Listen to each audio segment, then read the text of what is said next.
Well, I'm sorry about that. That was unexpected.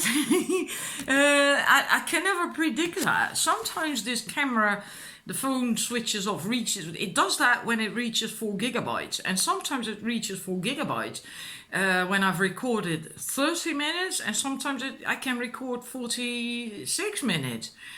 And sometimes 38, and it's so annoying. But every smartphone has that problem unless you root it. I don't know how to do that, so sod it. Anyhow, where was I? I was talking about being open and daring to be vulnerable. And I found seriously in that connection that I could not be not open. I simply had to.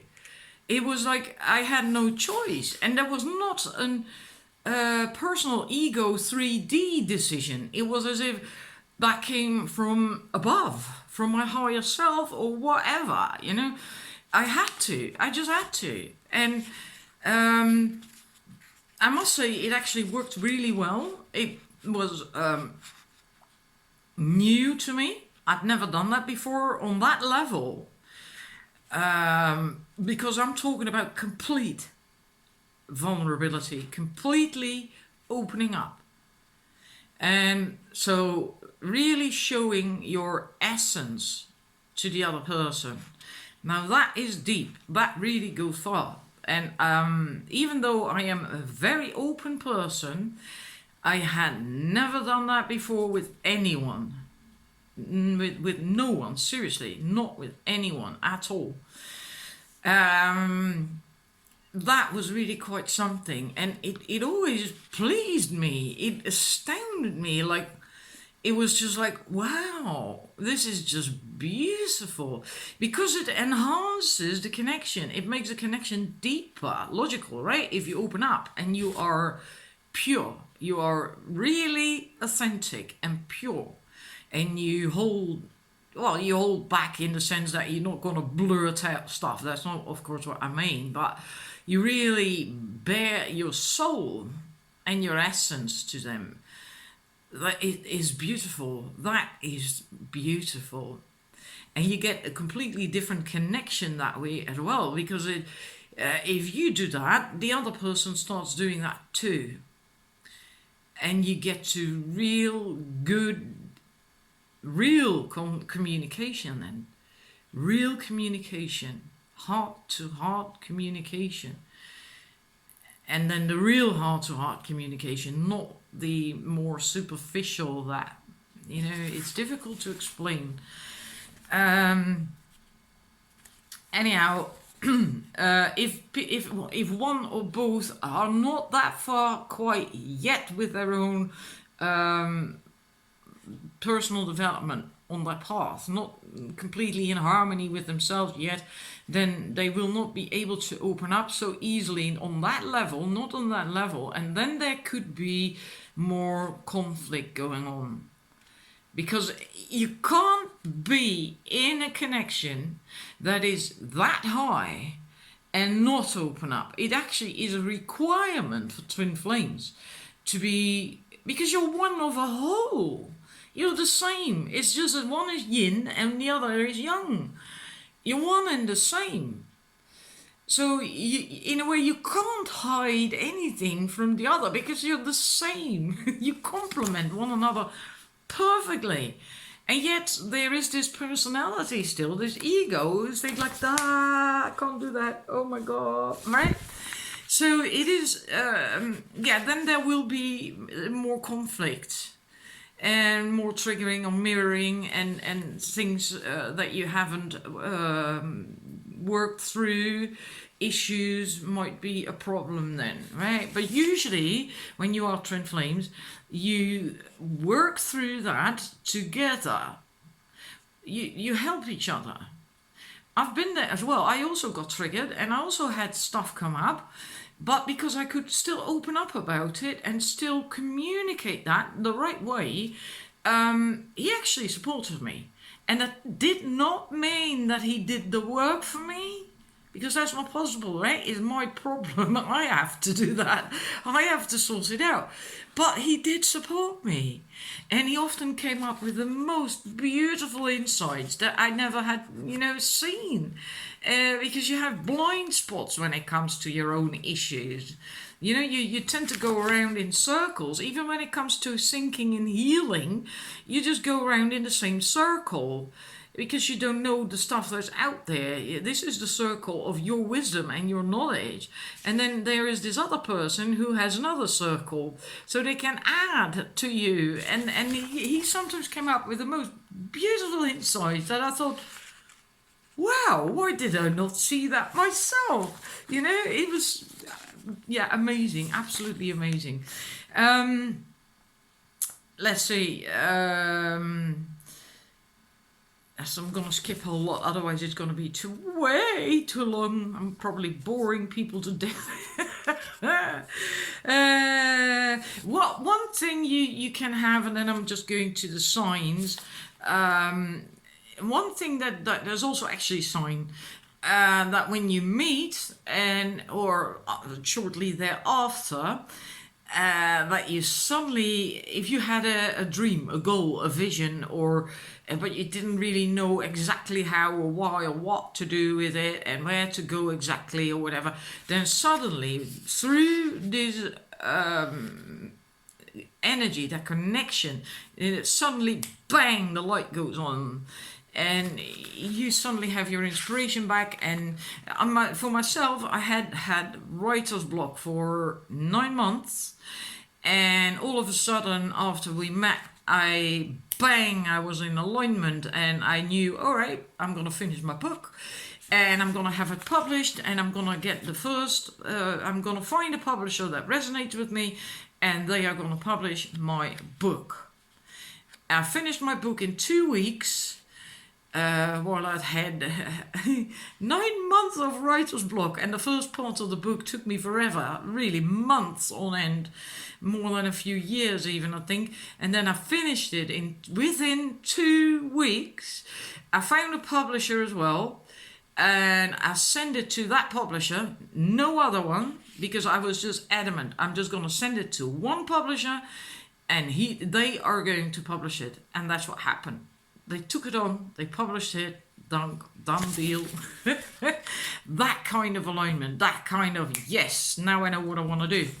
And also with other stuff, I've had that as well, that suddenly I just knew, dang, that's it, I'm going to do that. So it can put you on your path like you wouldn't believe, more so than any other love connection. It's amazing, absolutely amazing. It's like being hit by lightning. It's like, yonk, bang, all of a sudden you know. You know, I can't really even describe it. It's just amazing. Twin flames do not incarnate within the same family. I know some people say you do, and that you can be same sex. Well, I'm talking about heteros now, all right? If you're homosexual, lesbian, I don't know. I do not know how that works, how that pans out from being higher up, right? Where you are one soul, and when you split, how that works out. So I'm excluding that. I'm sorry if you happen to be lesbian or homosexual, but that's just beyond my wheelhouse. So I'm not going there. So if I'm saying one half is masculine, the other half is feminine, I'm talking about mostly heterosexual. Usually within a homosexual couple, lesbian couple, you also have one who's more masculine and one who's more feminine. So maybe you can still work with that, but I'm leaving that out of the picture. All right, just to be clear that I don't get upset people, but in general, just excluding homosexual lesbian people, you cannot be same sex. It's just not possible. They also do not incarnate within the same family.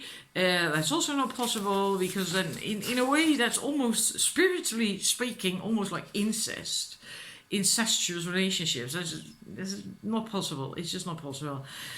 And then you would already know one another as well. You would grow up together. It doesn't work like that. Twin flames first have to work through an awful lot of stuff themselves.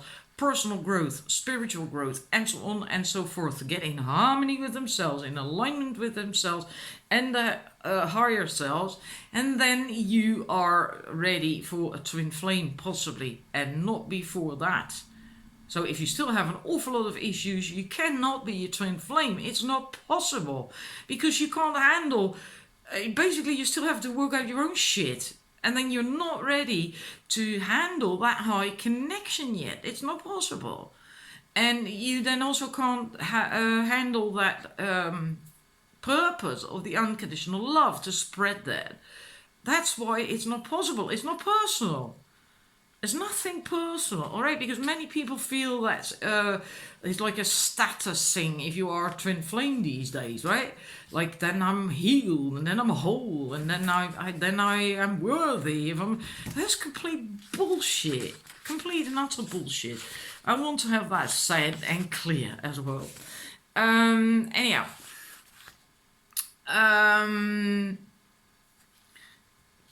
Just a small section on the karmic relationships.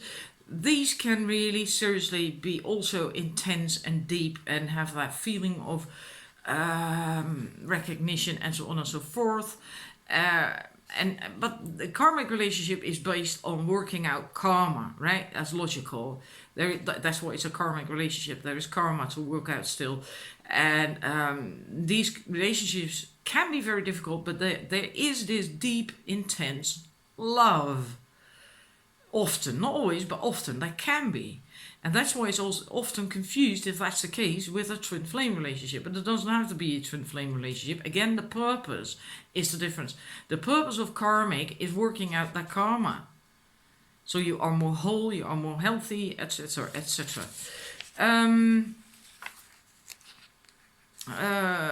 Let's see. Yes, now we're getting to the signs. We're getting there. Yes.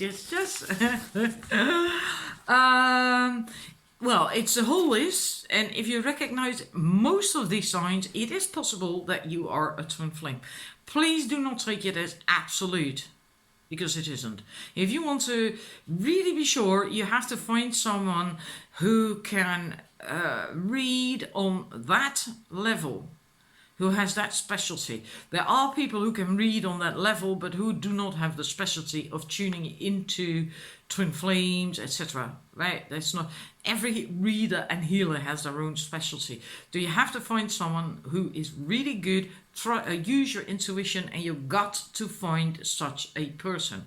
Most people that you will find right away online likely won't be that person, because the ones who can are the really truly wise ones, who do not shout and yap about their abilities all over the place.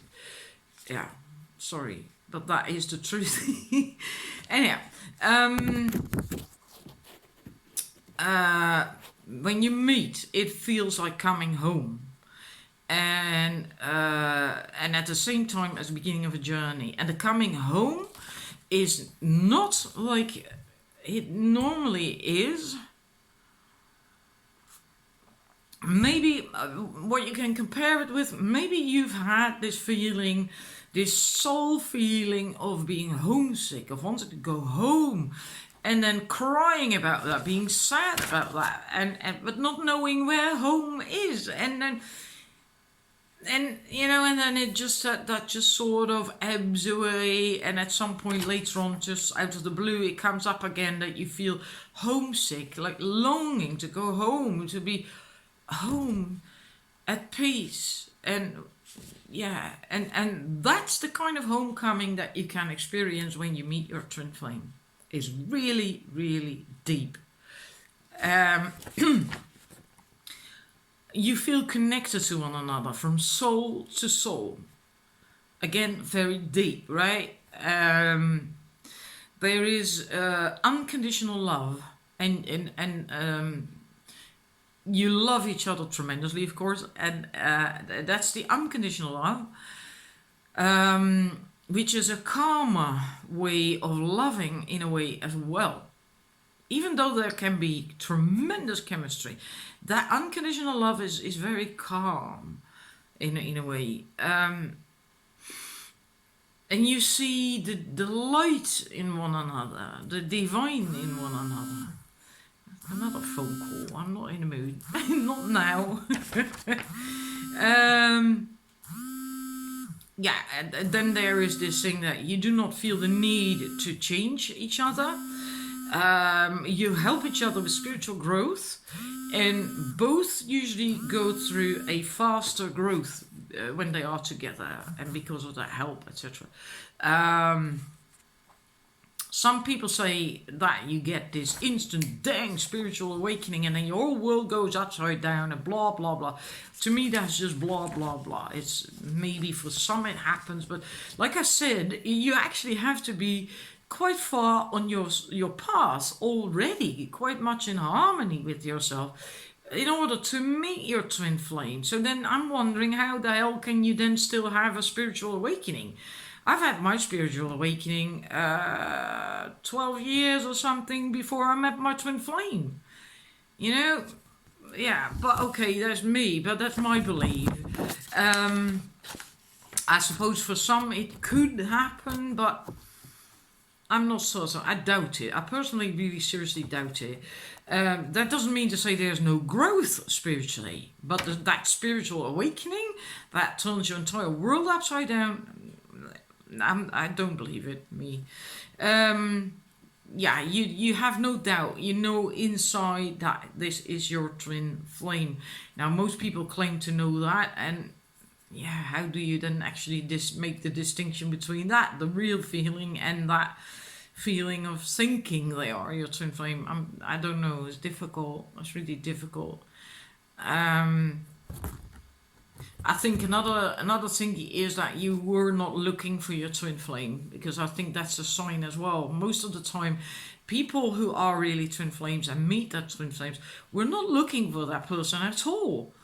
I know a few people, twin flames, who are together in a love relationship who don't even know they are twin flames, you know? And that's the thing as well. If you are a twin flame, you don't really adhere to the so-called status of being a twin flame. You don't give a shit, really, seriously, all right? Anyhow, I didn't know either, and I wasn't looking for it either. I hadn't been busy with twin flames for almost a decade, I think. I couldn't care less. I wasn't even looking for a partner. I found out later on, just by sheer accident, I stumbled upon a list of twin flame signs, and I was going through it, and I thought, what? Hang about, I recognise this. And I got confirmation upon confirmation upon confirmation, but never mind, that's my story. All right. You, like I said earlier on, you can meet during dreams and deep visualizations, meditations, but it's not really, it's not an absolute, okay? So please don't think that that is a sign, the absolute sign of being twin flames is not. Being able to pick up on each other's thoughts and feelings. Also not absolute, because as I explained at the beginning of part 1, you can also have that with someone who is not your twin flame. But it is one of the signs, but not the one sign, right? Your characters, your personalities are complementary, because you are two halves of one being. Yeah, so it makes sense. One is the yin, one is the yang, and you really complement each other in that way. And like I said, there is differences within the similarities, but there's enough difference, let me put it that way, to keep it interesting, to not make it boring. Because I've also been in a relationship with a soulmate, and we were so much the same that in the end it became bloody boring. And you will not have that with a twin flame. Sorry, my throat is still a bit... before you met each other, you usually have had a period of contemplation, being by yourself, being alone. And I think that has to do a lot with getting ready to be ready to be ready, like Abraham Hicks always says, but also to be ready, get on that higher vibration yourself a bit. you kind of had a premonition that you're going to meet someone really special, like a twin flame. Now, I'm not certain about that one either. It is possible. It can be a sign, but it's also a sign that you meet out of the blue. So, yeah, I don't know. But if you kind of sort of translate this one, I knew that someone special was going to come. I knew that I was ready because of work that I had done. And when I was doing a meditation at some point with a crystal, I got to see my twin flame. Not the full image. I couldn't tell what he looked like, so I could recognize him when I met him. It wasn't like that. It's more like the shape of a man, the shape of a person. And feeling the recognition, the energy, of course, that I could feel. And because of that meditation, and there is another one that I've also done in my courses, I knew that I was very close to meeting this person. That meditation was so good. The bridge, it's called the bridge. I've done that in a few of my courses last year.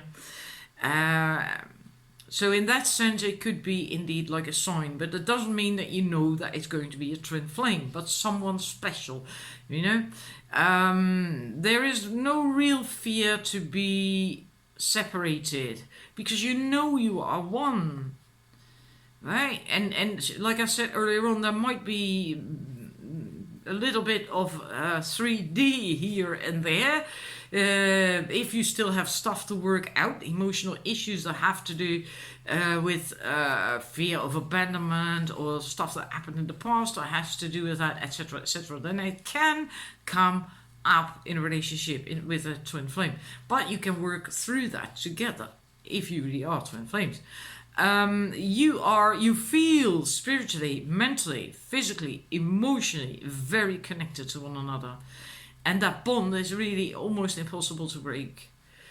I actually would say, indeed, it is impossible to break. There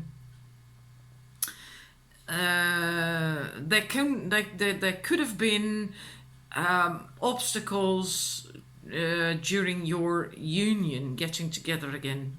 Usually that is because you are not completely ready yet for it, and because it's so intense that you do not go too fast, too soon, that you take the time to work out your own issues and stuff, so you really are ready for one another.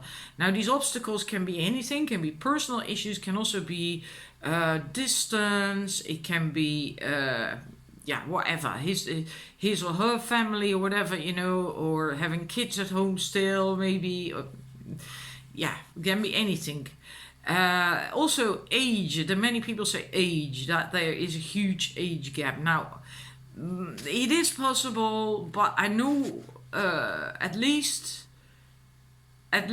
two couples that I know to be twin flames, and there is no big age gap. I know one person who claims to be twin flames with someone, and I think he's some 24 years older, or he's a pensioner.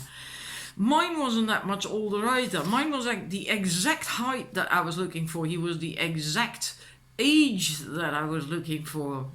And had my twin flame, for instance, been 25 years older or something, no way. Deal breaker. I would not. Twin flame or no, I don't care. It just does not work for me. It just doesn't work. Let's not get personal here about that person that I mentioned with the older man, but no. I would just walk away. Right? I would not even have met him. So I think the cosmos also provides you with what is acceptable to you. For instance, I'm 178 tall. If my twin flame had been 140 or something, sort of. Twin flame or no, that's me, but anyhow. There can be these difficulties, right? And there can be this age thing as well, but I still feel it's not necessarily the differences that are, and I've already explained that, complement one another and actually enhance each other's perception, and they help you to grow. It really is one and one is more than two in when it comes to twin flames. That really is true. It's yeah, amazing. Being together with your twin flame, yeah, of course you are together, you are a couple, etc., etc. But it actually makes you more of a person. It's really weird and difficult to explain that. As if you, as an individual, become bigger, become more. So I'm not talking about the couple, but I'm talking about the individual. Right? It's really weird. One and one in this case really is more than just two. There is no competition between the partners. There is a very, very strong drive to support each other. And that is true. There is no competition. And that is also so refreshing, because I have been in relationships, and even when they were good, that there still could be some competition, bits sometimes stronger. And for me as well, just as well as the other. I mean, I'm not Buddha or whatever, right there, you know. And I've also had quite the past behind me. But with your twin flame, there is no competition whatsoever. It's so refreshing. It's so peaceful. It's wonderful. Absolutely wonderful. And other people will be influenced by what you two create. By the love, by the joy and the happiness that you radiate. You know, it's impossible to not get touched by that. Other people will feel that too. And that could even mean that some people will have a negative reaction, because there are people still who are not ready for that, and who then, when facing that high of an energy, positive energy and light, actually feel their own negativity. Let me put it that way. Feel their own negativity more. So it could be that some actually may be grumpy, but then they still get affected, and it will still trigger them one way or another. And often you have a purpose together. There is this purpose, but the purpose itself that I explained, that the higher purpose, why you come together to begin with, the love, the unconditional love, spreading the unconditional love. Now, it could be that there is this specific thing that you want to do to spread love and light and to help mankind, or to help the planet, and they have the same or a very similar dream, and you end up doing it together. Or maybe you never thought of it, and it suddenly arises when you are together. All right? And I hope I have given you a little bit more insight in twin flame relationships. I know it was a lot to take in, 2 videos. Oh my god, and it could switch off again in a minute and a half. Oh dear, I hope you're still with me, and I hope you enjoyed it. Please let me know, give me some comments on that, or just at least a thumbs up if you liked it. And I hope I haven't pissed too many people off. And I'm going to get myself some dinner. I'm hungry. I'm wishing you a wonderful weekend, and thank you for watching, and see you soon with something else. Bye.